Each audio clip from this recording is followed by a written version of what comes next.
ये तुम क्या कर रही हो फरजाना? अरे फेसबुक यूज कर रही हो रुखसाना? तुमने कभी अपने अदर मैसेजेस का फोल्डर देखा है? फेसबुक में? हाँ। नहीं, ये कहाँ होता है? अरे इनबॉक्स के बराबर में। ओ, तुमने कभी नहीं देखा? नहीं। खोल के देखो, अरे बड़े अजीब अजीब लोगों के मैसेज होते हैं, अजीब अजीब से। चेक तो करो। Okay. Hey, hi! Please add me. Hey, hi! I have seen you in Bahria University. We have a lot of things in common. Can we be friends, please? Hey, hi! Very nice DP. Oh my god! Why so hot? वालेकुम, कैसी है आप? यार आप बहुत beautiful है। आप मेरे को ना ऐड कर ले प्लीज, मेरे पास ना बहुत सारे पैसे हैं। अस्सलाम वालेकुम, विद ड्यू रिस्पेक्ट, मैंने आपकी फेसबुक पे तस्वीर देखी और मुझे पहली नजर में आप बहुत प्यारी लगी। क्या आप मुझसे शादी करेंगी? Hey girl, what's up? Oh my god!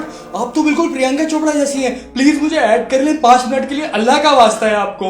यार आपको शर्म नहीं आती? आपने अपनी तस्वीरें फेसबुक पे लगाई हुई है, कोई कॉपी कर लेगा तो फौरन डिलीट करो यहाँ से। मैंने तुम्हारी सारी तस्वीरें हैक करके अपने पास कॉपी कर ली हैं। अगर कल तक तुमने मुझे ऐड नहीं किया तो मैं तुम्हारी सारी पिक्चर अपने साथ एडिट करके फेसबुक पे फैला दूंगा। आपके रिप्लाई का इंतजार रहेगा। आपका अपना ओएस लवली। अस्सलाम वालेकुम। सुने, मेरा इस दुनिया में ना कोई भी नहीं है।